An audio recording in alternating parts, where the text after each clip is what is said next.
It's Thursday, June 27th. I'm Matt Harmon. Welcome to the Yahoo Fantasy Football Show. It is a hell of a day to talk ball, and join me to do just that is Nate Tice. Nate, what's going on, buddy? Not too much. Currently in the middle of my last second-year quarterback article, which is conveniently also, a lot of them are in the same division. So I have a lot of thoughts on that. Hint, hint, hint. Something may be coming soon. But anyways, I am doing very well. Middle of watching CJ Stroud, which is very enjoyable. And it can put anyone in a good mood. So very, very fun. Oh, man. Well, listen, yeah, anytime you get a chance to watch the 2023 Houston Texans in general, and especially their quarterback, that's a wonderful time. Well, I hope you're ready to just put aside all that good football and good players, because we're going to be talking about some questionable running backs here on today's show, because the topic today, as we continue our Flip the Script series, we are looking, and listen, if you're new to Flip the Script, quick disclaimer, we look at the biggest surprises from last season and we try to, figure out who are going to be this year's version, a little tongue in cheek. I get it. It's not perfect, not always perfect, but it's just a template here. Today's episode, we're focusing on who is going to be this year's Rachaad White, aka the really undisputed king of the running back dead zone. Rachaad White was going squarely in the running back dead zone, which we'll define more here in a little bit, kind of unpack what that means. But basically, it's just that area of the draft where you're looking at a lot of guys that are like, well, who else is there to touch the ball? Are they even really that talented? That whole thing. The shoulder shrugs. The shoulder shrugs. Typically, it's like pick 60 to 90 in your drafts. Just to me, that's the running back dead zone. For everybody's going to have like kind of a different view of it. But yeah, that's the perfect way to say it. The shoulder shrug backs. Well, Rachaad White was definitely in that group, Nate, and yet he came out and finished as the running back 8 in 2023. Despite the fact that we talked about this when we did our run game pod not that long ago, the Bucs run game wasn't very good, and his yards per carry wasn't very good, but he touched the ball a ton. He ended up being a big impact as a receiver. So before we jump into who is going to be this year's version of it, when you look back at Rachaad White, and I think you were pretty high on him as a prospect, but when you look back at his rookie season, which was kind of it just the under the hood stats sort of said we need to stay away from him. And again, typically if you're going in that dead zone sort of with the, who else is there? People are going to talk about people were talking about Sean Tucker, UDFA last year. God. Well, nothing happened. It ended up just being the Rachaad White show. Why did that end up being a success, at least from, again, a statistical perspective? Yeah, I don't even know if Rachaad White's good. And that's the thing is I have him in basically every dynasty league, and I was high on him. Like you said, I believe I had him running back 4 in that class, maybe 3. I was pretty high on him. But going into that, I knew he was a 3-down back because he had a literal wide receiver background, and he was pretty good in pass protection because he was big, and I actually thought he picked it up pretty well right away. So I was like, this guy has the makings of someone that could stick. He tested really well. He's big, again, like I said, and he tested well as far as speed. Shows that a little bit. Then I watch him, and it's he led me to a lot of victories in fantasy, even in Dynasty League last year. And people tweeted at me and go, "Hey, thank you so much for this," but it feels dirty. It's not a victory lap. It's a victory shuffle. It's a victory backwards walk. It's I don't know how else to go about it, but I don't know if he is good. But he has traits, and I'll talk about that in a sec. But he does have stuff that makes him a workable running back that has value in some ways. It was just a perfect storm of situation and everything. And Canales' emphasis on pounding the rock no matter what, even if it gets 1 or 2 yards and volume and all that. But it's just he's an innings eater, which is kind of funny because I thought he'd be a different version maybe coming out of Arizona State. Yeah, I lied. He was actually running back 7. It was Rachaad White last year, which, listen, if you beat the running back dead zone with a guy like this, yeah, you're right. It's never a pure victory lap. It's you kind of skated by the skin of your teeth, the whole thing.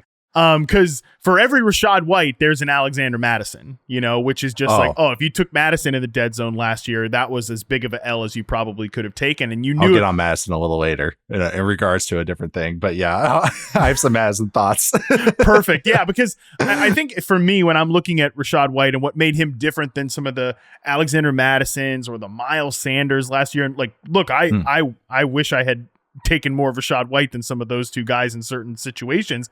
Typically, if you're going to pluck running backs out of this dead zone, what I think you want to look for, Nate, is one, I think there's got to be some level of the upside of the unknown to me, like a guy that is a little bit less proven, because the typical like guys that have really flamed out from this area in years past were like the Mike Davises, where he signs with the Falcons. It's like, oh, they've got nobody else. There can just always be somebody else. Like, oh, Myles Gaskin, he's the top running back for the Dolphins. If you go back, I can't remember what year this was. I think it was just a few seasons ago. But if you go back and look, and that was the main justification for taking like Myles Gaskin in like the 6th or 7th round in fantasy drafts. And it was like, well, there's nobody else on the depth chart. But like Myles Gaskin is like a nobody else. Like it could just, if your first thing you're saying is there's nobody else, just remember there can always be somebody else. But I think that's the thing that made Rachaad White different from some of those guys is, yeah, we saw him flash a little bit as a rookie, but there was still potentially maybe more to mine from his game. And I think that's the key thing when you're looking at this dead zone and you're kind of looking at like these vets who maybe their best days have passed them by, or these guys that, you know, maybe had like a random flash in the pan, but like they weren't totally like a proven player. I think those are the kind of guys you'd kind of want to target here. Yeah, and you want someone that could take a workload. So it's like almost weight is almost as important as anything else. That's kind of like, you know, just the natural math of it. But also, again, can they play all 3 downs? If they're the other guy, a guy that comes out of nowhere, it's because they don't trust anybody else. And they're like, let's just keep RB1, whatever his name is, let's just keep him in. Let's not make it different, make it worse if we can at least trust him. So again, that's why with Rachaad White, it was, you know, Sean Tucker wasn't kind of doing anything. I checked on the preseason, guys. I think he had some of the lowest rates in the preseason. Everybody wanted him to happen. But as a coach, like as I could see a coaching staff, especially Canales coming in going, all right, we got Baker Mayfield who can do some things, but you know, it's Baker Mayfield. He can be very up and down. So we got to lift the floor a little bit.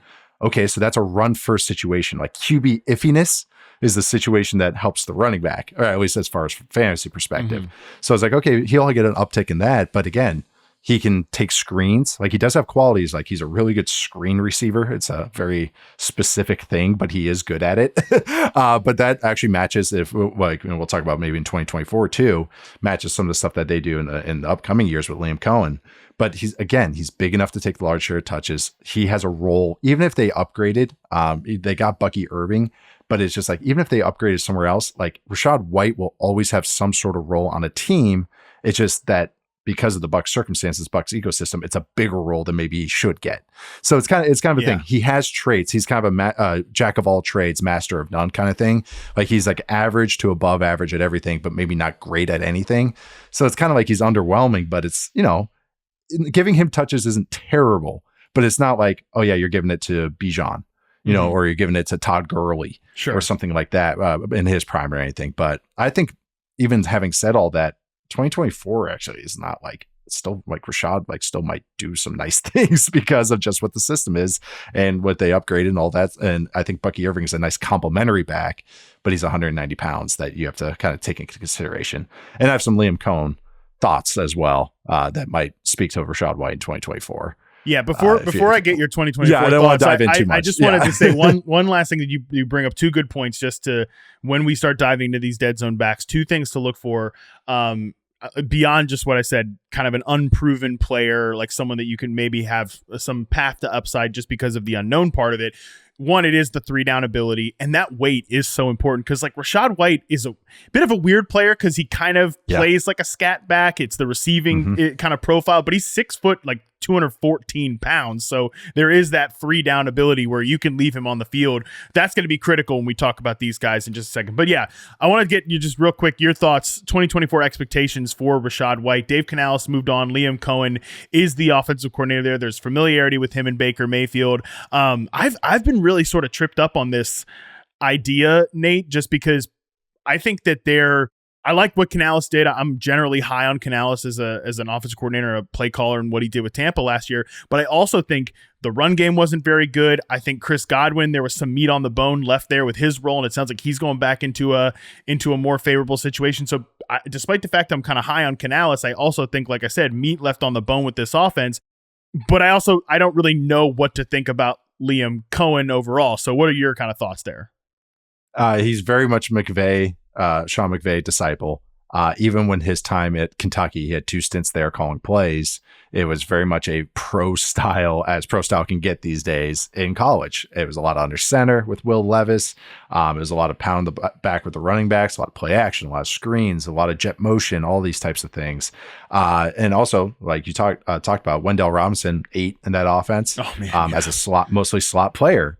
And so, there is some qualities here and some carryover really from Canales is kind of a greatest hits type of guy because he's been in so many types of offenses. So it's kind of hard to go like, oh, he has some Shanahan stuff, but he also has a mixture of other things. That's why I think he is interesting. I agree with you. He's at least in the top half of the league as far as play callers. But when you look at Liam Cohen at Kentucky in 2021, Christopher Rodriguez was the main running back. He had 225 carries. The next highest back, I think, had 80. Wow. He had, it was 81. And then in 2023, when he went, in 2022, he went back to the Rams. They had their iffy year. Then goes back to Kentucky in 2023. The running back was Raymond Davis, who had 199 carries and 33 receptions. So 232 touches. The next highest running back had 28. And I really like Bucky Irving. But it's Bucky Irving plays how Rachaad White should play, and Rachaad White plays how Bucky Irving should play. I like that. It's kind of, like Bucky Irving is 190 pound. Him and Kyron Williams have some similar qualities. He plays bigger. He plays with vision, but he's a singles and doubles hitter. But he plays, I wish he was 205. I would love him if he was 205, 208, but he's 190. So I think this is going to be a 70-30, 80-20 split still.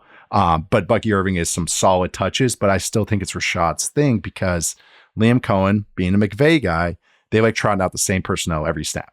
Same personnel, running back, all the guys, so they give no personnel tendencies for defenses to tee off on them. So that's why I think it's still going to be Rachaad White's show there in 2024. Even if I do like Bucky Irving, I thought that was a great draft pick, and it fits for what they like to do. All right, let's move into talking about the running back dead zone and trying to find our king of the running back dead zone this year. How this goes, Nate and listener, if you're new, we're going to come up with 3 finalists, and then we're going to vote most to least likely to be this year's Rachaad White. So the backs we're going to consider for that are, and again, I just looked at the early best ball ADP, and like you with a dead zone back, I almost kind of want to say, you know it when you see it. Okay. You know when the dead zone has arrived. And for me, I think it's between picks 60 and 90 this year, because I think Kenneth Walker at running back 16, 59th overall player is kind of the last one where I don't think he's dead zoney, but Kamara at running back 17, 60th overall, I think that's when we start to get to the dead zone. But before I talk about that, Nate, you wanted to talk about this group of like after the running back dead zone, 90th overall player. And I think it's important to bring up because I'm going to read off the names here just real quick. Javonte Williams, Tony Pollard, Raheem Mostert, Devin Singletary, Tajay Spears, Austin Eckler, Brian Robinson, Trey Benson, Blake Corum, Chase Brown, Jerome Ford, Gus Edwards, Nick Chubb, Zeke Elliott, and Zach Charbonnet. Those are the guys going from pick 90 to pick 130 overall. And I tell you what, Nate, like I look at that list and there's really, and this is when you know the dead zone is dead zoning hard. There's a lot of dudes in this group that I think have maybe even better, but certainly equal like overall odds to hit and projections than some of the guys going right before them. I agree. I don't know what, like, it's like the dart throws are more fun than the other ones. Like, I don't know what to describe that other group. Like that's a bond. Like that's like buying a bond. And this is like a, high yield stock, like high, like these are penny stocks that it's like, okay, maybe this turns into $1. But yeah, for me, that group, like right away, I'm maybe it's just, again, this is a guy that's a high continuation from the draft process. Because I had him in pretty high esteem as Zach Charbonnet with the Seahawks. You mentioned Kenneth Walker as kind of the cutoff for the dead zone. I'd rather, take on Charbonnet because I think his style will fit what this new Seahawks regime wants from the running back, which is more of a steady hand at the position. Another guy that has weight, another guy that also can play all 3 downs. He's pretty good in protection. I think they'll like that too. So within that Grubb offense, which that's the guy's name. It's not I'm not dissing the Seahawks offense. But I finally realized when it came out of my mouth, I was like, yeah, that doesn't really sound nice. But yeah, with Charbonnet, I think that that fits better because Kenneth Walker is so explosive, but to me, he's a change of pace back because he's so boom bust. Yeah, it's true. And I think this staff is going to go, well, we want to run the ball a little bit better. They invested in their offensive line. I still like Christian Haynes' pick. So I think maybe Charbonnet will kind of fit that as more of the steady hand that can play all three downs with Kenneth Walker getting sprinkled in. That's how I just picture it, especially with a new staff that's going to reevaluate these guys maybe a little differently. So that's a guy I'm taking some chances on. Another one, talk about new staff, but also old staff for this guy is Gus Edwards. Yeah. I know he's battling a little injury right now, but they're going to pound the rock. So I'm taking the guy that can take 20 plus touches in certain game scripts. So at 124, yeah, I'd much rather have a chance of that. He's not a great catch, your receiver, but he's good on screens. And they're going to just run the ball a lot in first and second down. So I think he's just a volume guy that's going to get those yards. Yeah. So those are two who definitely come to mind. I love Gus Edwards as well.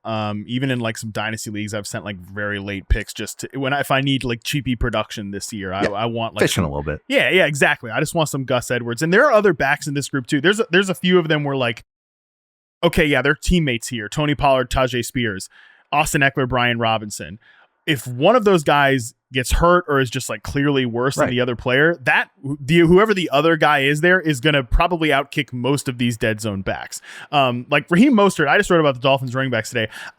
Like Raheem Mostert's ADP, I know he's got injury concerns. I get that, but like 93rd overall, you're basically saying like, yeah, he's going to get hurt. He will get hurt. You're saying it as a certainty because otherwise, like, this assumes that he will not be like a regular contributor to the Dolphins offense at all, which to me makes zero sense. They develop plays for him in the red zone. So he's at least going to get touchdowns. Like that's the thing. He's at least going to get a good amount of touchdowns. So I totally get what you're saying here. Yeah. Again, I wrote about this today. He led the league with 18 rushing touchdowns overall, 13 of which came inside the 10-yard line, despite ranking outside the top 18 running backs in red zone rushing share. And I get it. He's not going to run that pure on touchdowns again. But nobody's asking you to believe that when he's the 93rd player off the board. This is, again, basically asking you to believe that A, he will get hurt, or B, he's just going to get phased out of the offense. And maybe he gets hurt, but it's certainly not a certainty. Not as much. I mean, he's got an injury history, but he plays running back. Any of these dudes can get hurt. Unfortunately, that's just the reality of the game. And even Singletary, like I'm not into taking Devin Singletary this year. I probably am not going to be all that, but like, He at 103rd overall profiles as a lot of these like, well, who else is there type of back. So that's what I think that makes the dead zone extremely interesting this year is that there are so many guys in that post dead zone kind of group where even some teammates like Trey Benson could be better than James Conner. Chase Brown, I don't think he's going to be better than Zach Moss, but it's within the range of outcomes that these post dead zone backs are like, again, equal to or right in the same range as the dead zone, which makes our job, Nate, that much more important, serious, important business, trying to figure out the dead zone, getting it right this year. Absolutely. No, man, shoot. Even just some of the guys you just touched on there for like, why not just take the guy in the dead zone over the guy that's on the main list? Like the Trey Benson one, and I know we're going to talk about James Conner, but Trey Benson, I'd much rather have than James Conner as much as I love James Conner. Yeah. Because I could just see, he breaks down for a couple games every year, but he's getting older as well. And so it's just, but I can see Trey Benson being a rocket ship if it's just stars align because how high I am on that Cardinals run game. I know we've already talked about that. I was going to say, we've already established that you're a Cardinals. It's such a great point. Very, very high on them. Very, very high on them. Others are catching up right now, but everyone should be very excited about the Cardinals run game. I fought really hard, Nate, in the Flip the Script episode where we talked about who's going to be this year's David Montgomery, Zamir Gibbs. I fought pretty hard for Trey Benson and James Conner to potentially be like Montgomery and Gibbs, where they're both because we like this run game so much. What if both of them just end up being viable, right? I think that's quite possible, but it was not to be. We went chalky. Jorge and producer Colin outvoted me. We went chalky with the Dolphins running backs, but alas. Okay. Let's take a quick break. Not a bad answer, though. Not a bad answer. Let's take a quick break. When we come back, we will run through the running back dead zone this year and try to find the Rachaad White of this year, the king of the running back dead zone after this. All right, Nate, let's get started here. And our first official running back dead zone candidate is indeed Alvin Kamara, running back 17, 61st overall. The way this is going to go, again, we're going to talk through this player, and then we're going to be quick about it. We're going to be efficient, and then we're going to decide if they are a finalist or not. I'll tell you what, Alvin Kamara, you look at just the reception numbers from last year, like, yeah, he's still got it. I hated every time they checked down to Alvin Kamara in that offense last year. So I'm very conflicted. You didn't on like how the to feel. 14 targets for like 40 yards. You didn't like those performances. Oh, buddy, you are being generous. I think I'm going to look it up real quick because I'm pretty sure it was actually the Texans game is the one that comes to mind. That's the one. He had some ridiculous stat line. That's the one that comes to mind. It was a Derek Carr special. His first game back, 14 targets from a suspension. 14 targets, 33 receiving yards. Alvin 33, Kamara, a healthy 2.5 yards per reception. Woo. Yeah, I'm lower on him. I love Alvin Kamara as a real football player, but as far as just that offensive ecosystem, it's the offensive line is just what has me so worried. I think it's just gonna be more of the same as far as his production, where it's like, yes, some of those high reception games, he's going to get targets on third down. They're going to dial up plays for him, but I think it's just going to be another frustrating kind of inefficient experience. So I'm a little lower on them because I'm just so scared of that offensive line with the combination of Derek Carr. Like that's just not a fun. There's going to be a lot of 3rd and 8s and 3rd and longs, a lot of check downs to Kamara. So we'll see kind of how that goes. So yeah, not as high. Yeah, I'm not that high either. Like, I think he can have pretty much the same-ish season that he did last year. That's what I figured. Which, from a per-game perspective was really good. It was running back 5 from a per-game perspective. But a lot of this, like, gross receiving work stuff, I do think gets taken out of this offense in particular. And, I like Kendre Miller a little bit. Like, I think he could maybe mix into this rushing rotation. So I don't think it's just a given that what Kamara did per game last year, he's going to do over a full 17 this season. So I think he could be a slight win at running back 17, but maybe he's like RB 15 or something like that, which I don't think qualifies him for this particular exercise. Yeah. Even if, again, I think he could be a slight ADP beater. Yeah, that's exactly it. It's like you're gonna be fine with him, but it's just like I don't know. I wouldn't want to build up my team around him. I just hilarious every time I hear the performances because the PPR he always did so well. Like it was just unbelievable. Like when you're just going into those leagues, it was like, oh, Alvin Kamara 55 yards again on 18 carry, 21 carries, not really, but like 16 carries. And then it was just like, oh yeah, but he also scored like 22 points in fantasy because he just had all those little checkdowns. So I know that's one of those I have to like separate the fantasy stat lines with the real actual football aesthetics. Well, a player who was really good in real football last year was Aaron Jones when he was on the field, especially down the stretch. However, he's on a new team here. Here's our next running back at running back 18, 66th overall player. New Minnesota Vikings running back Aaron Jones. Man, he's a tempting one for me to say is a I don't know if I want to say he can be a finalist for us, but I don't hate picking Aaron Jones. But at the same time, he's a guy that he's in the wrong sort of era for running back play in terms of his career arc where he is. And obviously there are durability concerns. You can pretty easily do that. Well, who else is there? They signed him. So again, when you start making these off the field arguments like, well, they signed him to this contract, and that's when you start to get into a little bit of trouble there. But I don't know. Aaron Jones, Vikings offense, Nate, how do we feel about this one? It's like he's a spike week guy, and that's what it's the health. I mean, that's the number one thing. It's like if you understand that there's a lot of risk with the health, because like you said, when he came back on the field last year, like the Packers offense was just so much better, just so much more open up. So he still has the juice, but the issue was he was not on the field until the end of the year. So as long as you understand those expectations, if you take him and make sure you get Ty Chandler or whoever else they're going to roll out there, like I'm okay with it because they're also going to run the ball a lot. Kevin O'Connell likes to run the ball. Sam Darnold and or JJ McCarthy are going to be the starting quarterbacks. So, okay, are you going to have Sam Darnold? Well, you do have Justin Jefferson. So you do have some like passing options, but it's just, I think that's going to be more of a like high down the field, low attempts kind of passing game, off play action, which is right up their alley with a stronger run game. So I think that run game is going to be emphasized no matter what. I mean, even what they were doing last year was to get better at the run looks they were getting because of Justin Jefferson. So I don't think that's going to change. They get an explosive element that they haven't had. The offensive line's pretty solid. If you can't tell, I'm actually talking myself into this, but it's just more the understanding that it's just his health. And then, so this is a guy I would hope you already have two strong backs on your team. Take him as maybe like, oh my God, we can get this guy when he's healthy on the field for 6-8 weeks in fantasy. It would be really, really good. So I don't know where to value that. Is that like here in the dead zone? Is that later? Is that higher? But that's one where, but depending on my team makeup, if I like really want to just take a chance and really build out a potential awesome running back stable, I would like that with him. So just understand that risk. Yeah, I think he just is like appropriately priced here, appropriately ranked here. And I don't think there's, again, he's a similar guy that if all things go well for Aaron Jones, like he stays, which, just if he stays healthy, all that stuff, he has like, let's just call it like 900 yards and 6 touchdowns. I think that would probably be a good season. He would maybe then in that case be, like Isaiah Pacheco last year, who had 935 yards and 7 touchdowns. And he caught 44 passes and he was running back 16. Like, I think that's probably the type of season.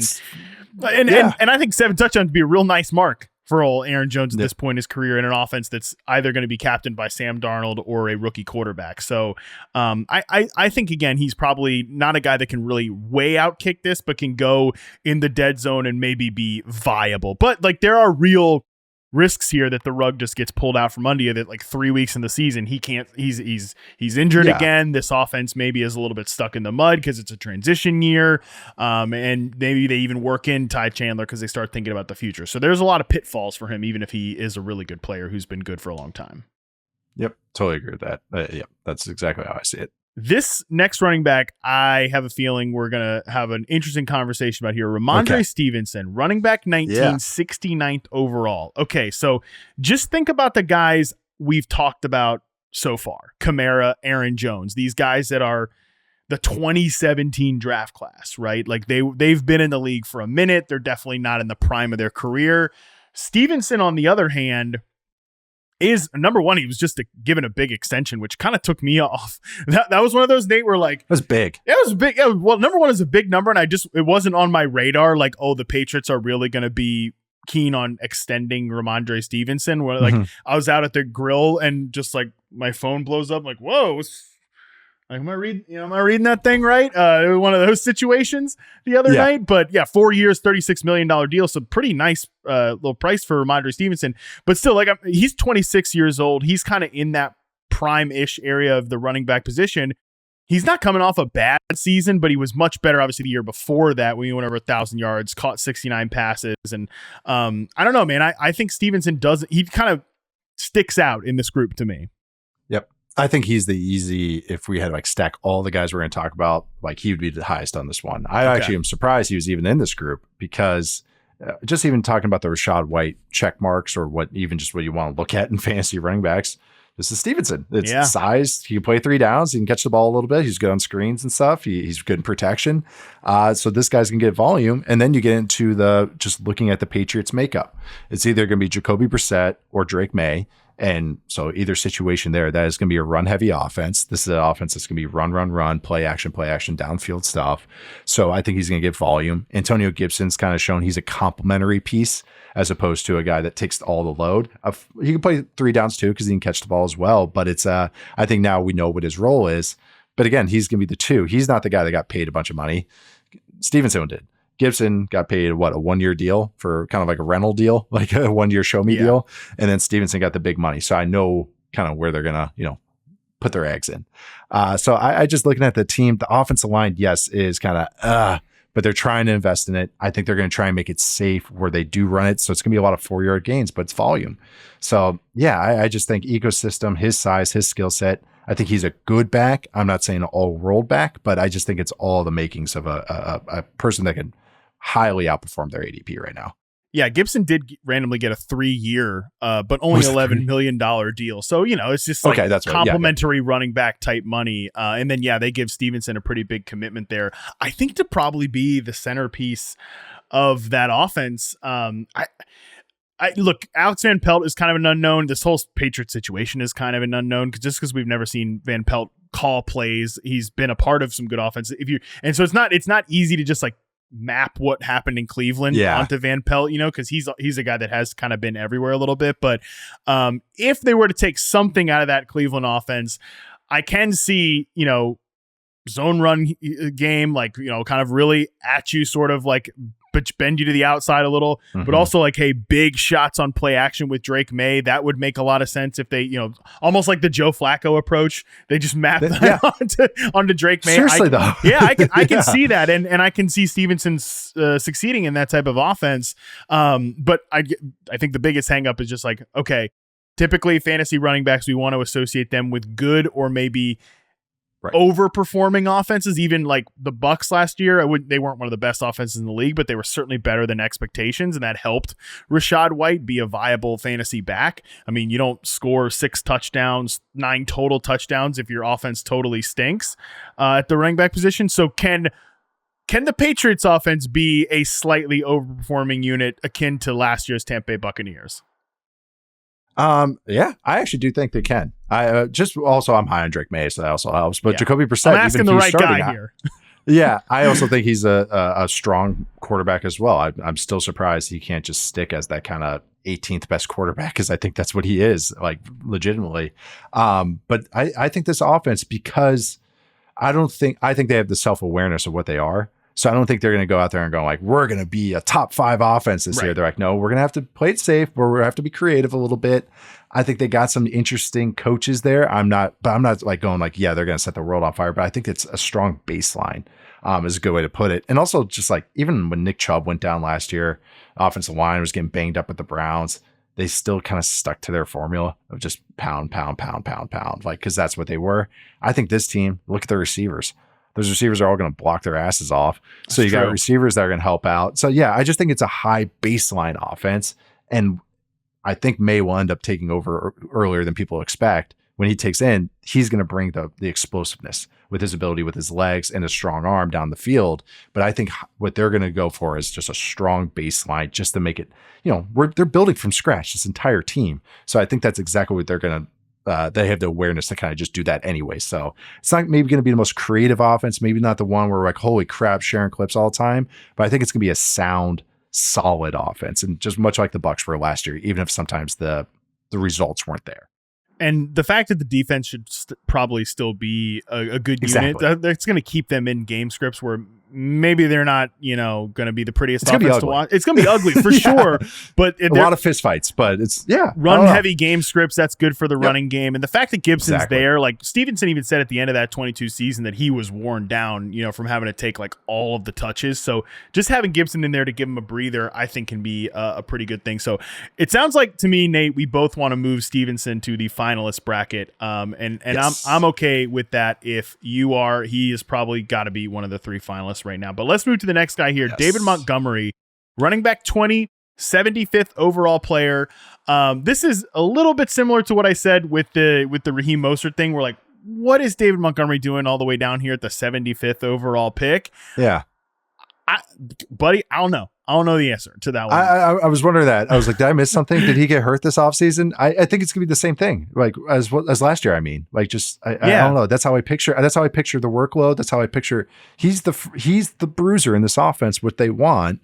And then Gibbs, once they're all beaten down, he comes in. He's the explosive element. He did improve, but if you watch all their short yardage plays, all their low red zone plays at the goal line, it's Montgomery. That's the role in this offense. Jamal Williams, when he was there, that's the role in this offense. I don't think they're going to change it up. Why change up a good thing?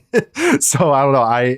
He was my favorite last year because I tried some no running back builds just for fun. Yeah, and same. I kind of just kept sniping him, and it was great. It was really, really great. But I don't know. I kind of feel the same exact way about him this year as I did last year. And I think he was either a dead zone back last year or a post dead zone back in certain ways. Lower almost. Yeah. So yeah, for some of the teams where I was dumb enough to take Miles Sanders, at least I was smart enough to take David Montgomery a couple rounds later. But it's funny because he's a little bit, again, similar to Raheem Mostert, where I don't think you have to hate the fact that Achane is going at running back 20 to like the fact that Mostert is going, at the damn 90th overall pick or whatever. Right. And same thing with Gibbs. Like, yeah, it's aggressive. He's a first round pick in early best ball drafts. But I get it because of just the archetype of running back he is. Really good for fantasy. That offense is explosive. The run game is explosive. But I think, again, this ADP at 75 overall is saying like Montgomery's going to cede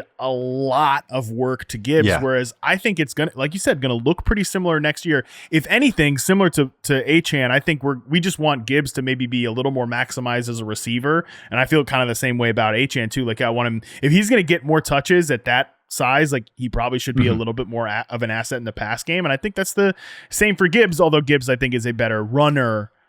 Even though he's maybe not the same wildly explosive threat, he's better like just overall sound runner than Achane. So I really like Montgomery here. I don't know if we want to make him one of our finalists, but I just think he's a great pick here, if that makes sense. Yeah, I do too.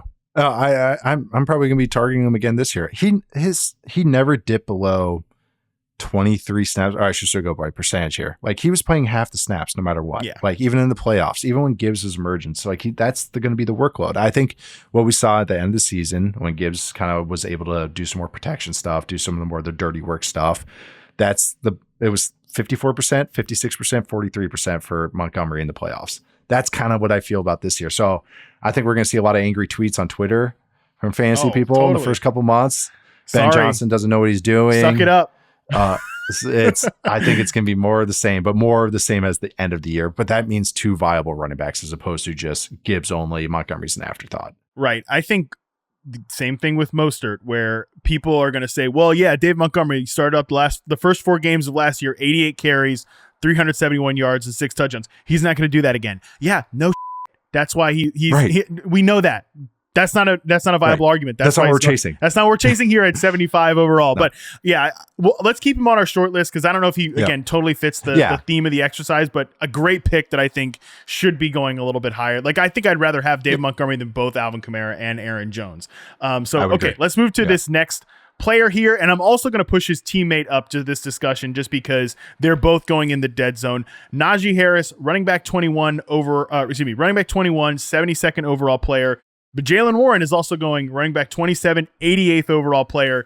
Nate, again, in the Montgomery, who's going to be this year's Montgomery Gibbs episode, my number one pick was actually these two guys. I think that's why they're going to be tough for this exercise because can one of them truly be the king or can they both be like crown princes, of the running back dead zone? Maybe, but I know we're both very high on the Steelers run game overall. Yep. And I think they know what they are, and I don't think we have to ever go like, wow, they're throwing the ball too much. Whoa, what are they doing? It's like, no, I think there's going to be volume every single week in this offense. I do think Warren is a better player than Najee Harris. But do they, I don't know. I think Arthur Smith, and I'm really picturing this, and maybe just because what he was doing most recently, I think this might be that Bijan Algier kind of split. Where it's, Najee Harris is the more high, the highly drafted guy, pedigree wise and all those things, but it ends up being almost 60-40, 55-45, so Montgomery Gibbs again is another good comparison, but that's how I'm picturing it. But that's almost 2 flex candidates as opposed to a running back 1 or 2. That's how I picture these guys, where I think you're happy with them as your flex guy, but you're like, oh, I drafted Najee Harris to be my running back 2 or even running back 1. And oh my God, look where I'm getting out of them. I think that's how the workload's going to go. They're going to pound the rock though. And I think I'm excited about this offense just because of that, fantasy and real life wise. Yeah, they could both end up being like top 25 backs and like both be useful. I think but to ask them, but honestly, last year, Warren was running back 25 and Harris was running back 20. And I think maybe we could see them, maybe even flip. I think maybe Harris could be a slight step back and Warren could be a slight step forward, but yeah, I don't really want to move either to my finalist here because I think both of them are going to be good. I wanted to talk about this. So I highlighted it and then I knew and then we were saying we're talking about all of them. So I was like, okay, good. Because I just wanted to talk about this situation because it fascinates me. I want to nail it, but this is where I'm at right now because I think there is potential here. Of course, if one guy gets hurt, but just saying even before that, this could be just a good backfield. I might be even underselling it just because just what they get. But I'm just saying that I'm going to try and, buy a little bit of this backfield some way, shape or form in kind of redraft leagues. Yeah. I haven't done very many drafts because like I sort of have a life. I don't like totally have a life. I got another month. That's August. That's August for me. It's before I even talk August about is drafts. 2 months from now, Nate. I know we're at the 26th, but all of these tweets about like, 11 more Sundays till red zone. I'm like, geez, God almighty, give it a sec. Just I know. Give it a sec. August, and that do that not speed me through. Do not speed me through July at least. So, yeah. Take one breath. I love football. I'm ready for football season. I do too. But August is a busy month too. Anyway, so yes. Yeah, we both like these backs. I don't think they fit for this exercise necessarily, but like that's why I wanted to highlight them in the Gibbs Montgomery thing, because I think they can both be good. Although this is the Steelers offense, not the Lions offense, the Russell Wilson offense, the Arthur Smith offense, not the Ben Johnson. So maybe a Diet Coke. It's a Diet Coke version. Perfect way of saying it. Okay. Next guy up here, DeAndre Swift. I'm very curious to pick your brain on this. Running back 22, 78th overall. Nate, you're going to hear a lot of people say, well, look what they paid him. These other guys at the depth chart, are they really that good? I mean, they're rookie quarterback. They're going to rely on the ground game. He's going to be a check down option. That feels a lot like Miles Sanders to me. So I'm curious. What are your thoughts about Swift, the Bears' run game as it fits into this offense overall? I'm of course excited to watch this Bears offense, but I've never been a fan of DeAndre Swift. I just because he's super explosive and I get all those things. But as far as the running back things, vision, tempoing his runs, kind of taking the easy yards, he's below average. Yeah. I'll put it that way. He's not up to standards. So he's always been a frustrating back. Miles Sanders is actually cut from the same cloth. It's kind of funny. These two kind of just keep getting kind of paired together as far as discussion wise, teams wise, and everything. So I think it's going to be more of the same. Oh, people chase the dragon with him. They chase the big plays and they're like, oh, wow, look at that. I can see coaches and personnel guys doing that. Oh, we'll coach him up. He'll run between the tackles for us. Hasn't done it for 5 coaches before him, but he'll do it for us. Hasn't done it for Jeff Stoutland, but he'll do it for us. All those things. It could work for us. Yes, exactly. And running backs to me too, it's one of these that they kind of are what they are.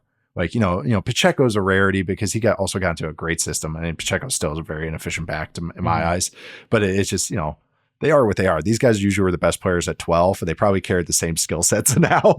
But like when I watch Swift, it's like, that's what he is. The guy I'm most interested in is Roschon Johnson. And the guy that I think has 3-down ability, has pass protection, receiving, just a steady Eddie run game guy. I like him the most of this backfield. That's why I was so stunned, because I thought this was going to be a Khalil Herbert Johnson split. Maybe get another guy, like another body in there. Travis Homer is a perfect example, but I don't know. Swift just feels weird to me. I think he's a frustrating back. He's a stay away from me almost every year. So that's kind of how I still feel about him. Even if I do like what the Bears offense is doing, obviously Caleb Williams, the receivers, Shane Waldron, I think is a solid play caller. I think most of the stuff that happened in Seattle is more offensive line woes.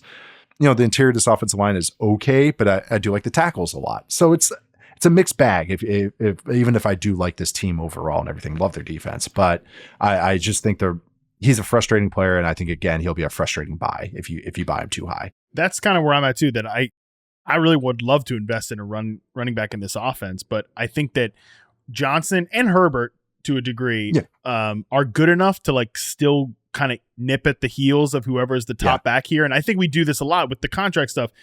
Like I said, the Miles Sanders thing. Well, they paid him all that. Like he's going to have every opportunity to be the lead back. And then he's just still Miles Sanders, or he's still just DeAndre Swift. And like, you need to get other backs involved. So he's not a guy that I think we wave on to our finalists here. But this next player I think is a good one to discuss. Zamir White, running back 23, 81st overall. If to spin it back to the very beginning of this, when we're talking about the guys who come out of the dead zone, they're sort of these like upside of the unknown players. And we saw a little bit of Zamir White last year, but I still would say he is certainly much more of an upside of the unknown player than like the Madisons or the Miles Sanders or the DeAndre Swifts, these guys that are typically the dead zone. So Nate, when you watch Zamir White from last year, what do you see? He is the one that feels even the most like Rachaad White and Zamir White, just watching them as far as stylistically. Not the sexiest runner in the world. He is a classic steady Eddie running back, but he's in a situation where that's ideal. He's not an otherworldly talent, but he's solid. He is a true get on base guy. He's going to get what it's blocked for, can break a couple tackles, but he can catch the ball. He can eat touches. I don't think they have another back that like you want to point at and say, yeah, that guy's getting touches too. Alexander Middleton is on this roster as well. Like he is still there, but I think Dylan Law would be the guy that would be the complementary back for this skill set because he's more of the traditional scat back. But White had 26 touches between weeks 1 through 14, and then more than 20 touches every week, 15 through 18, which is ridiculous. And I watched it. He looked better than Jacobs did. And I like Josh Jacobs. Wow, but I watched it. He just had a little bit more to him, a little bit more wiggle. Luke Getsy, the offensive coordinator, he'll run the ball. He's just coming from Chicago. Maybe he just had to there, but he's going to run the ball. And some of the personnel makes up for that. The offensive line's not great, obviously, but neither are the quarterbacks. But again, quarterback situation iffiness leads to probably more touches for the running back. So yeah, this is just a guy that checks all the baselines. Another guy that's, jack of all trades, not a master of none, has size, can run between the tackles, can take he's an innings eater in a situation in an offense that needs an innings eater. So even if I like real life football, I'm like, yeah, he's solid. Fantasy wise, this is a good situation where he could easily outplay this just because of the situation. The stats back up what you're saying about he was better than Jacobs last year. You look at success rate on man gap runs, 54.9% for Zamir White, 49% for Josh Jacobs.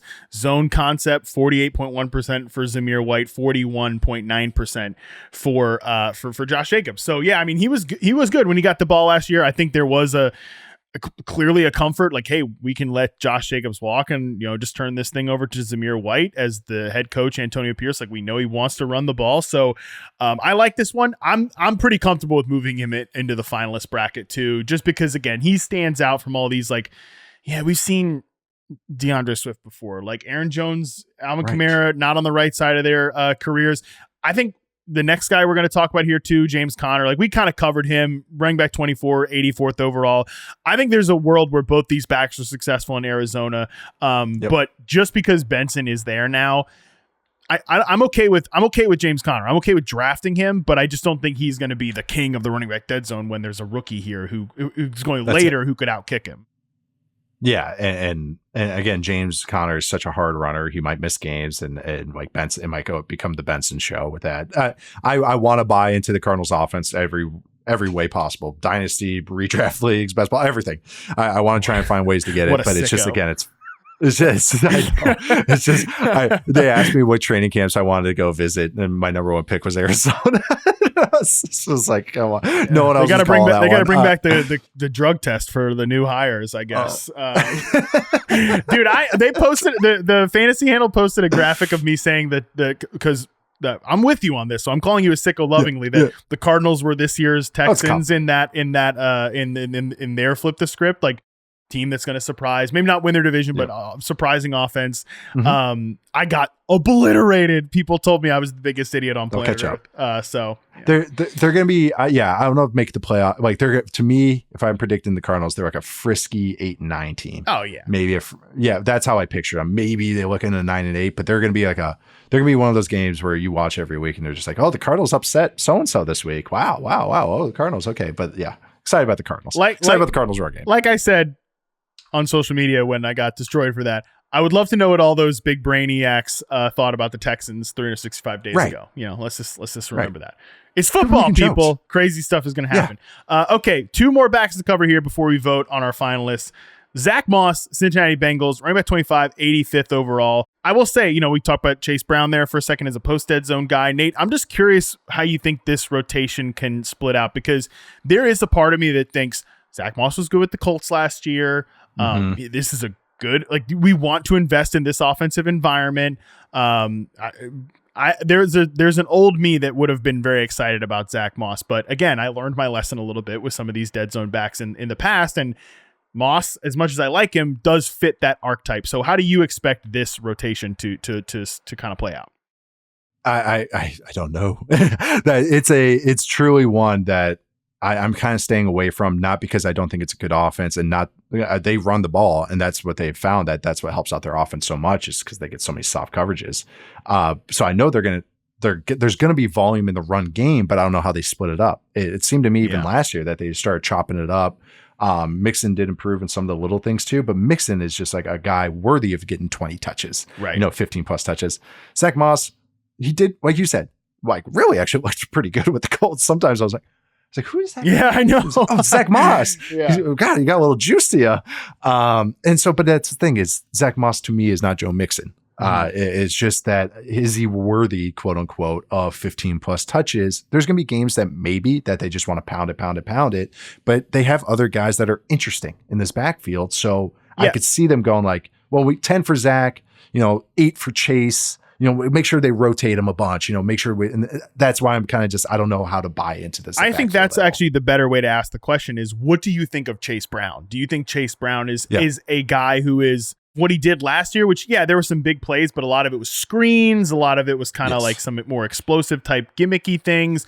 Or is he a guy who could develop into a player who could just outright be the RB1 on this team? Because if that is true, that makes Zach Moss a very dangerous pick at 25 in terms of running backs. I think Chase Brown is a boom bust design touches kind of guy. Okay. He's gonna get some. Like I think he's worthy of getting. I gotta stop saying worthy. Like these guys, these NFL professional football players are not worthy of toting the football. But has had how the offense wants to use him. Sure. I guess the usage of him. I think that's how I picture him. Maybe he does improve. Maybe some of the little thing stuff. But I view him as more of a 6 to 8 touch guy. You're hoping for home runs and hoping for, big explosive plays with them, pass game or run game. But maybe he surprises me. I was trying to look up his weight because he is big. That was the thing that always surprised me. That was the thing that always surprised me with him. That's why I wanted to double check. Because I remember every time I watch him, like obviously you can tell he's pretty short. But I'm like, how much does this guy weigh? 202 or like 2? And he's 215 listed.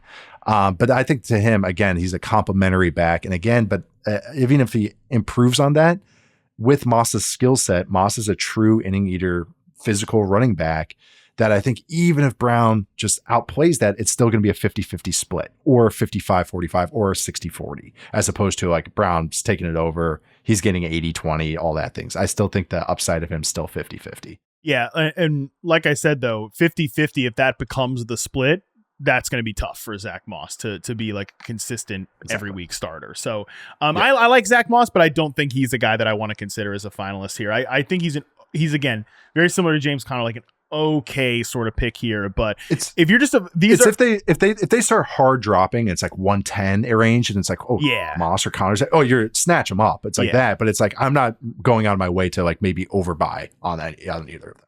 Because this is the thing too, with these running backs. And I know this is best ball. So like, these are the sickos of the sickos. All the wide receivers go, a lot higher than they probably are going to go in normal leagues. But there's a lot of appealing receiver picks here. Like if like, for example, Zach Moss goes right around like Rhamondre and like Ladd McConkey and these guys. And like, if those guys hit, they're going to really make a big deal. Like back half of the year, rookie receivers. They really make a difference for your fantasy team. Whereas like JSN goes in the same range. If he really hits this year, he's going to make a bigger difference maybe than some of these running backs. And that's why the dead zone can be a little tricky. Okay. Final player to discuss before we vote on our finalists here.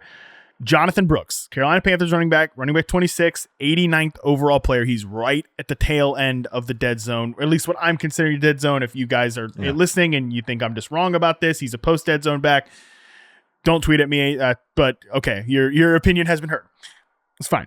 But again, another way to beat the dead zone, Nate, is just that upside of the unknown and rookies. Like Breece Hall was a dead zone back. Kenneth Walker was a dead zone back that year. And Breece Hall obviously got hurt, but he was like running back 7 in a per game scoring basis. Churning it out. Kenneth Walker went over 1,000 yards, 9 touchdowns. So like Jonathon Brooks, the problem is he's coming in with the injury, because otherwise, number one, I think if he wasn't coming in with the injury, he'd probably be going in the 60s or 70s, still dead zone-ish, but just again, Panthers offense, injured running back. How do we feel about Jonathon Brooks here?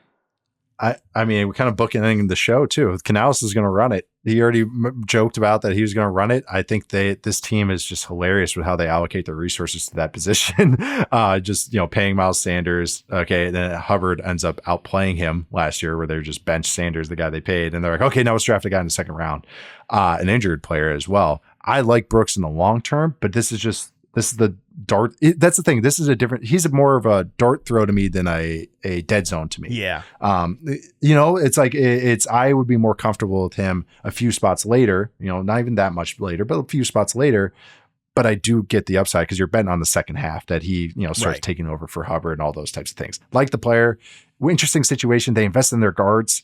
They're going to pound the rock. Like there's going to be plenty of volume there. I'm sure they'll get screens in there.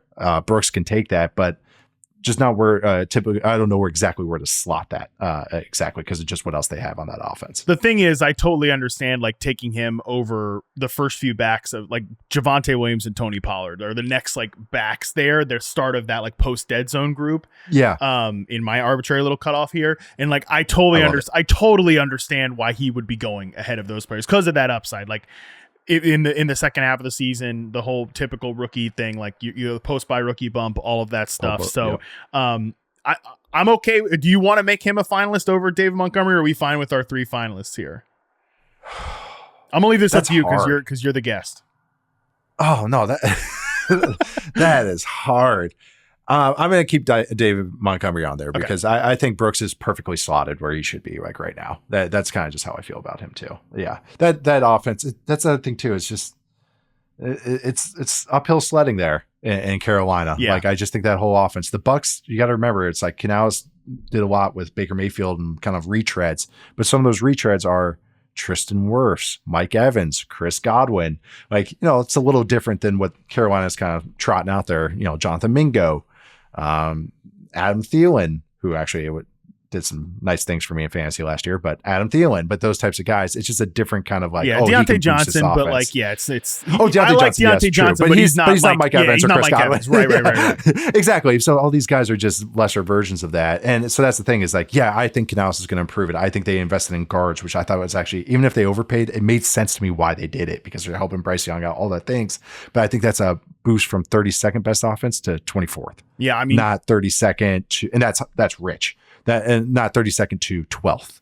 So that's why I'm just a little trepidatious with anything with Carolina. It's so funny that you say that because the Panthers were 30th in success rate, offensive success rate last year, but the Bucks were only 27th, but they were 12th in EPA. So they were a very big play offense. And let me tell you what, if the damn Panthers are 12th in EPA per play on offense, you're going to be riding high if you're holding. It makes sense in an offense with Baker and Mike Evans is going to be boom bust. It's going to be launch it up and let him make plays, which worked. It works in that ecosystem. Again, it worked.